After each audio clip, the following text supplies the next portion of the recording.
publiku rakstu, kāpēc es neziedotu Delfiem savā sociālajā tīklā.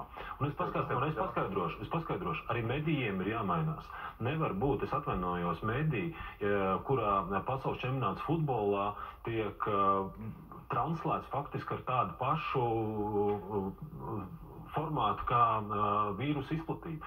Ko mēs no tiem virsrakstiem, kuros iekopē un pārkopē vienus un tos pašus tekstus, ko mēs iegūstam, kāda analītika, kāda izglītība. Mēdīs, un es saucu Delfus tikai šobrīd par piemēru, Delfu, kas gudrs lasītājs jau sen ir pamanījis, ka tas ir varas slavināšanas PR rupors. Tā ir tāda vēl viena struktūra, kas tur ir.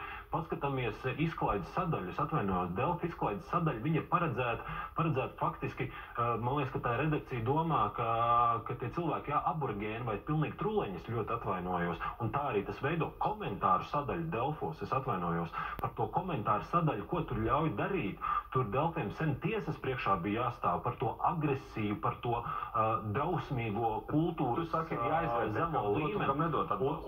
Un te ir jautājums, vai mēdījis ir klikšķu un sensāciju vācējs, jo īsta patiesa žurnālistika ir arī kritiska pret varas formu, ko sabiedrība iegūst šodienas apstākļos, nepārtraukt slavinot tur vienu vai otru politiķu, kas ir pie varas, nav svarīgi uzvārdi. Ja?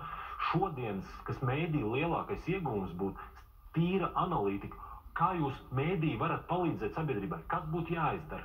Kas būtu ekonomikā jāizdara? Kas būtu jāizdara tur un tur? Kritisks piezīmes pa varu? Nē, mums ir izcils tāds ministrs. Cik izcili, to mēs redzēsim finālā.